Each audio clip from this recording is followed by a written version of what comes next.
नमस्कार दोस्तों, माधव हिंदी पाठशाला सूरत से मैं चौहान कौशिक। दोस्तों, आज हम कक्षा 4 विषय हिंदी में एक नई कहानी पढ़ने वाले हैं, नई कहानी का अभ्यास करने वाले हैं। दोस्तों, इंसान की उम्र चाहे कितनी भी हो और दिखता चाहे कैसा भी हो, लेकिन उसकी जो अकल है उसको कोई नाप नहीं सकता, क्योंकि छोटा आदमी भी बड़ा काम कर सकता है और बड़ा आदमी भी छोटा काम नहीं कर सकता। ऐसा भी हो सकता है। आज हम ऐसे ही एक व्यक्ति के, एक बच्चे के बारे में जानेंगे जो बचपन से ही इतना बहादुर और अक्लमंद था कि आगे जाकर वो बहुत बड़ा आदमी बनता है। तो देखते हैं पिंजरे के शेर, चैप्टर नंबर 11। पुराने समय की बात है। तब भारत अनेक राज्यों में बटा हुआ था। मतलब जब अंग्रेज़ों का शासन नहीं था तब भारत अनेक राज्यों में बटा हुआ था। आज की तरह वहाँ पर तब राज्य नहीं था। आज जैसे अलग अलग राज्य हैं ना, ऐसे भी राज्य थे, लेकिन सब राज्य अपनी हुकूमत के अंदर, सब राज्य अपनी अपनी हुकूमत को मानते थे। लेकिन आज माहौल, आज जो तस्वीर, आज जो चित्र है वो अलग है। इन्हीं राज्यों में मगध राज्य सबसे शक्तिशाली समझा जाता था। वहाँ के राजा का नाम था महापद्मा नंद। आगे देखते हैं। एक दिन राजसभा लगी हुई थी। राजा जब होता है, राजा के दरबार में क्या होता है, राजा हर रोज़ अपने महल में दरबार लगा कर बैठता है, जहाँ पर सबसे ऊंचाई पर राजा बैठता है। उसके मंत्री, उसके सेवक वहाँ पर उपस्थित होते हैं। और राज्य में राजा बड़े बड़े जो बुद्धिमान लोग होते हैं उनके साथ, अपने मंत्रियों के साथ, अपने सेनापति के साथ चर्चा मसलत करके वो जो भी प्रश्न होता है उसका हल देते थे। एक दिन राजसभा लगी हुई थी। वातावरण विचित्र था। एक और कुछ व्यक्ति अलग खड़े थे। वे रोम के दूत थे। सभा भवन के बीचों बीच एक पिंजरा रखा हुआ था। राजा के महल में राजसभा लगी हुई है और वहाँ पर एक घटना ऐसी घटी कि रोम के दूत थे और सभा भवन के बीचों बीच एक पिंजरा रखा हुआ था, जिसमें किसी धातु की बनी हुई एक शेर की प्रतिमा बंद थी। शेर की प्रतिमा बंद थी। राज्यसभा में बैठे सभी लोग उसी पिंजरे की ओर देख रहे थे। हमारे यहाँ भी अगर कोई व्यक्ति कोई नई चीज़ लाकर रख देता है तो हमारा ध्यान भी उसकी ओर ही जाता है। इसी प्रकार यहाँ पर सब लोगों का ध्यान उस पिंजरे पर था। थोड़ी देर बाद ही सम्राट महापद्मनंद राजसभा में पधारे। उनके आते ही सारी सभा में चुप्पी छा गई। राजा के सामने कोई बोल नहीं सकता, इसलिए सब लोग चुप हो गए। महामंत्री सत्तार का संकेत पाकर विदेशी दूत ने आगे बढ़कर अपने राजा की ओर से लाए हुए बहुमूल्य उपहार सम्राटों को भेंट किए। जो रोम के दूत थे उन्होंने अपने साथ बहुत सारे भेंट सौगात लाए थे, जो उन्होंने राजा को और उसके मंत्रियों को दिए। राजदूत ने कहा, महाराज, हमारे सम्राट ने एक उपहार और भी आपके लिए भेजा है। पहले तो जो उपहार मतलब भेंट, सौगात, गिफ्ट जो लाए थे वो तो दे दिया। फिर बाद में कहा उस राजदूत ने कि महाराज, हमारे सम्राट ने एक उपहार और भी आपके लिए भेजा है। उसने लोहे के पिंजरे की ओर संकेत करते हुए कहा, वह है यह शेर। मतलब हमारे राजा ने आपके लिए शेर भेजा है।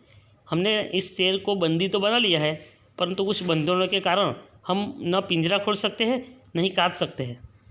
अब राजा के जो दूत थे उन्होंने कह दिया कि भाई, हम इस आपके लिए जो गिफ्ट लाए हैं उसमें क्या है, एक शेर भी है, और हमारी मर्यादा इसे खोल भी नहीं, ऐसे बंद भी नहीं कर सकते और खोल भी नहीं सकते।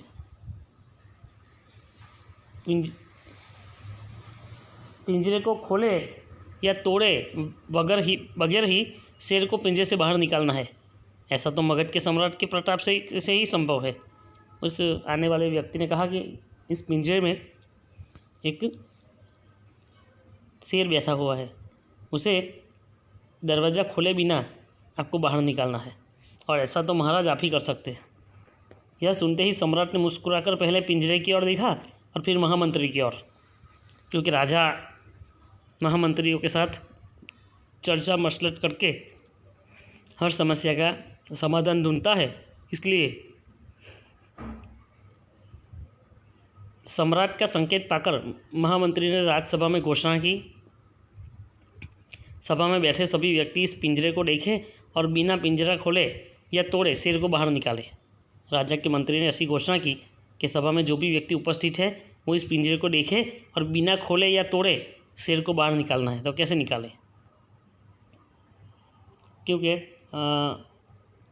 यहाँ पर राजा के लिए भी एक बहुत बड़ी उलझन थी कि यार ये तो अच्छी बात है, लेकिन पिंजरा खोले या तोड़े बिना शेर को बाहर निकालना कैसे मुमकिन है। सभा में बैठे बहुत से व्यक्ति तो पहले ही उस पिंजरे को देख चुके थे। अन्य लोगों ने भी आगे बढ़कर पिंजरे का निरीक्षण किया। फिर सभी व्यक्ति अपने अपने स्थान पर बैठ गए। सभा में बहुत देर तक फुसफुसाहट चलती रही, पर कोई भी व्यक्ति इस कार्य के लिए नहीं उठा।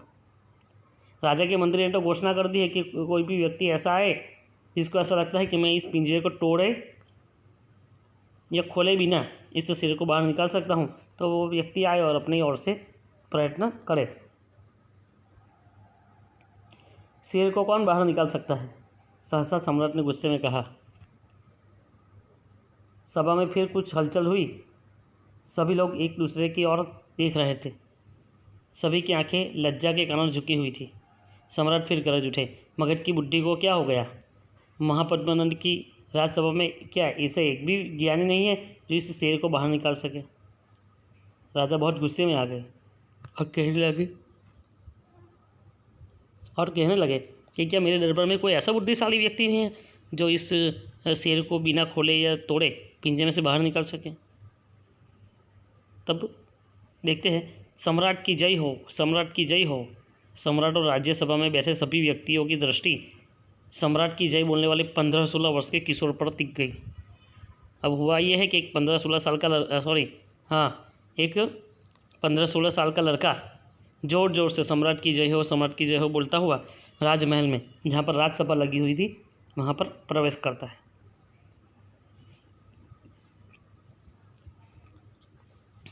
मुझे आज्ञा दीजिए सम्राट, किशोर ने सर झुकाकर कहा।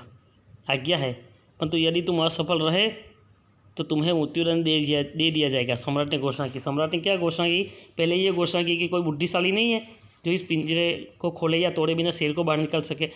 कोई दरबारी या कोई राजा का मंत्री इस कार्य के लिए तैयार नहीं हुआ। तब एक 15-16 साल का लड़का आता है और कहता है कि मैं ये काम कर दूंगा। लेकिन अब राजा एक शर्त रखता है कि अगर इस कार्य में, मतलब शेर को बिना दरवाज़ा खोले या तोड़े तुम अगर बाहर लाने में असफल रहे तो तुम्हें मृत्युदंड दी जाएगी। सम्राट ने घोषणा की। उस किशोर के चेहरे पर इन कठोर शब्दों का कोई प्रभाव न हुआ। वह निडर होकर लंबे लंबे डग भरता हुआ पिंजरे के पास गया। कुछ देर सोचने के बाद उसने कहा, पिंजरे को पानी में डुबो दिया जाए। अब हुआ ये कि राजा के पास तो ऐसा कोई उपाय था नहीं कि वो इस बच्चे को मना करके उस व्यक्ति के साथ पास काम निकाल ले। ऐसा तो कुछ होने वाला था नहीं। इसलिए इस बच्चे ने कहा कि भाई इस पिंजरे को पानी में डुबो दिया जाए। महामंत्री ने कुछ नौकरों को ऐसा करने का आदेश दिया।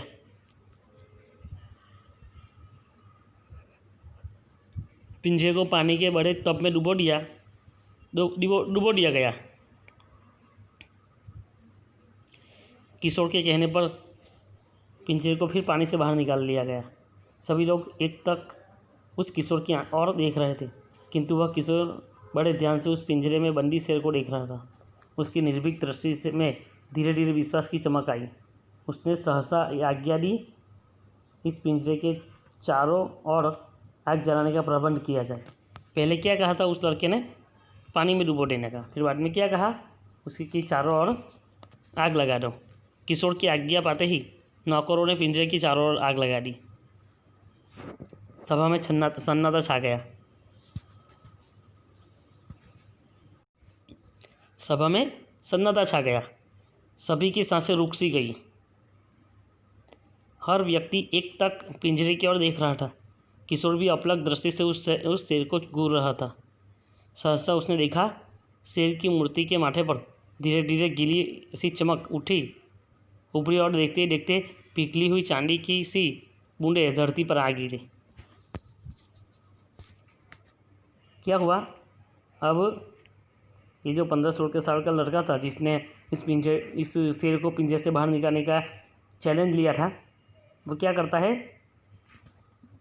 वो सहसा उसे देखकर शेर की मूर्ति के माथे पर धीरे धीरे गीली सी चमक उभरी और देखते ही देखते पिघली हुई चांदी सी बूंदें धरती पर आ गिरी।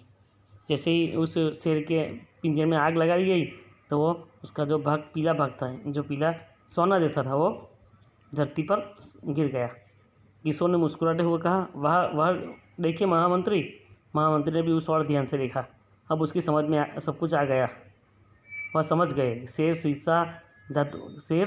शीशा धातु का बना हुआ है, इसी कारण थोड़ी सी गर्मी से ही पिघलने लगा। लोहे का पिंजरा ज्यों के ज्यों बड़ा रहा। देखते ही देखते पिंजरे का शेर पिघलकर धरती पर फैल गया। किशोर ने सम्राट के आगे सिर झुकाकर कहा, महाराज, शेर पिंजरे से बाहर आ गया है। सम्राट ने गर्व से दूत की ओर देखते हुए कहा, दूत, अपने राजा से कहना कि हमारे प्रताप के कारण शेर पिघलकर बाहर आ गया है। वह शेर केवल पिंजरे का शेर था, पिंजरे के बिना इसका कोई अस्तित्व नहीं। फिर महामंत्री को आदेश दिया, इस किशोर को पुरस्कार दिया जाए। इतना कहकर सम्राट उठकर चले गए। सभी में कोलाहल समझ गया और बड़ा होने पर वह किशोर चंद्रगुप्त मौर्य के नाम से प्रसिद्ध हुआ, जिसे भारत के लोग आज भी बहुत सम्मान की दृष्टि से देखते हैं, चंद्रगुप्त मौर्य को। और यहाँ पर ये चैप्टर ख़त्म होता है। ये चैप्टर में सीखने वाली बात ये थी कि किसी भी कार्य को अगर हम ध्यान से देखकर अच्छे से कार्य करेंगे, नए नए जो उपाय है वो लागू करेंगे, तो हम भी अपने कार्य में हमेशा अव्वल रह सकते हैं। तो दोस्तों, आज हमने देखा पिंजरे का शेर। अगले वीडियो में आपके साथ फिर मिलेंगे और जो भी हमारा आगे का चैप्टर होगा वो मैं आपके सामने लेकर आऊँगा। तब तक के लिए नमस्कार।